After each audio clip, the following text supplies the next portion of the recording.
So, as you'd be more than well aware now, we've got a new Prime Minister, Andy Burnham. So, what does that mean for the UK property market?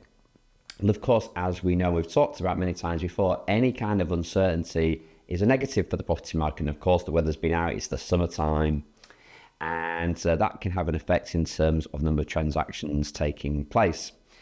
Burnham has talked a lot in the past about property and property taxes in particular, so we'll touch a little bit on stamp duty today and council tax, things that have been very much talking points for him in his Makerfield by-election and when he was the mayor of Manchester. But it was very early days and we've got no idea at this moment in time whether any of these things are going to come to fruition. So we saw this in 2010, didn't we, with the Liberal Democrats campaign, which involved student loans. And then, of course, unexpectedly, perhaps they came into a coalition government with the Conservatives. And all of a sudden, all the bets were off and that didn't work out too well for them. So that's the first point, really. I wouldn't pay too much attention to what Burnham has said when he was outside of Parliament. Almost anyone can say anything they want when they don't have to influence things. But now, of course, he's got the top job and having to face the stark realities of making the books all balance. So in terms of stamp duty, yes, this is definitely due for reform. It's a very regressive tax.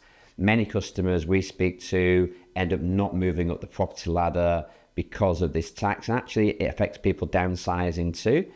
So people that are in bigger properties in the 60s, 70s and 80s don't end up downsizing because of the big slab of stamp duty that they would have to pay to do so. That's definitely due to be looked at, in my opinion, as is council tax. So those rateable values go all the way back to 1991, so this definitely needs attention. And of course, Burnham is connected to the North of England, that's what we recognise him for. And there are people in the south of England whose council tax bills are not proportionate to the values of their properties. So I'm sure that's going to be on his mind as well, as he has his discussions with the new Chancellor and shaping those policies for the future.